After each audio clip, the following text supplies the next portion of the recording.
Night మిగిలిన రైస్‌తో మీరేం జేస్తారు? నేను మాత్రం ఇలా టేస్టీగా బిర్యానీ చేస్తా. స్టవ్ ఆన్ చేసి బాండీ పెట్టుకొని కొంచెం ఘీ యాడ్ చేశాను. ఇప్పుడు మీరు చూస్తున్న బిర్యానీ దినుసులు వేసి లైట్‌గా ఫ్రై చేశాను. తర్వాత నాకు నచ్చిన vegetables beans, carrot, potato, onion వేసుకొని అన్నీ లైట్‌గా ఫ్రై చేస్తూ మూత పెట్టాను. కొంచెం మగ్గిన తర్వాత సాల్ట్, పసుపు యాడ్ చేసి half spoon garam masala, half spoon biryani masala, half spoon కారం, కొంచెం ధనియా పౌడర్ వేసి మళ్ళీ మూత పెట్టి 2 మినిట్స్ మగ్గించాను. తర్వాత 2 స్పూన్స్ పెరుగు వేసి మిక్స్ చేసి మీరు చూసిన కప్పుతో రైస్ యాడ్ చేసి ఒక లేయర్‌లా స్ప్రెడ్ చేసి మూత పెట్టాను.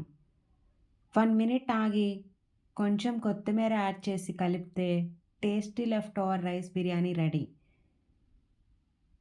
మన ఇంట్లో సాధారణంగా లెఫ్ట్ ఓవర్ రైస్‌తో నిమ్మకాయ పులిహోర లాంటివే చేస్తుంటాం కదా! ఈసారి మాత్రం ఇలా చేసి చూడండి. చాలా టేస్టీగా ఉంటుంది. ఇంకా ఇలాంటి రెసిపీస్ కోసం సబ్స్క్రైబ్ చేయండి.